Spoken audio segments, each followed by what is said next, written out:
Hey everybody, welcome to the Science of Golf Performance. I'm Tyler and I have Izza here today, and I'm going to talk to you about some specific speed training that you can be doing to increase your club head speed. Specifically, what I'm going to talk to you about today is a technique called contrasting. Okay, what contrasting is when you take two very similar movements. The first one has to be really heavy, low volume. The second one has to be really light, low volume. What we're simply going to do is we're going to get Izza to trick herself into thinking that her lighter exercise is much heavier than it actually is and tap into some higher threshold muscle fibers.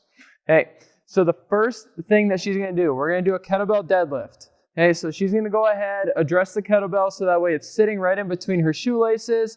Okay, and then I chose kettlebell deadlift today because we're going to work on spine angle, okay, very similar to as you do in the golf swing. So she's going to hinge over.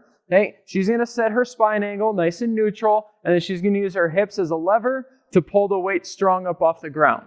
So she's going to go ahead, she's going to do 5 reps. 5 reps with a heavy weight. Hey, this kettlebell right here, it's on the heavy end, so it's about 80% or greater of her max. Okay, so she's going to complete her 5 reps here.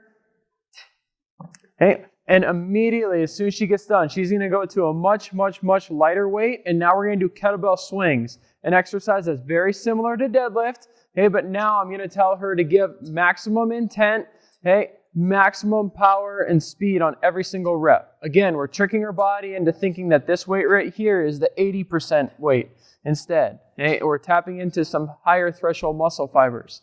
Okay, after she does anywhere from 5 to 6 reps there, simply rest 1 to 2 minutes and then repeat.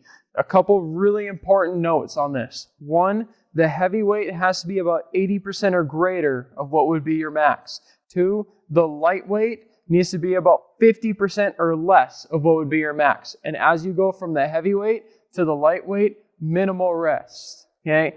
But in between sets, you want to take no more than 2 minutes rest, no less than a minute rest in between. What this does is it taps into those higher threshold muscle fibers. It tricks Izza into thinking that the lighter weight is much lighter than it is, and it increases her club head speed. So hopefully you found this video resourceful. If you did, give it a like and subscribe, and be sure to tune in for the next video.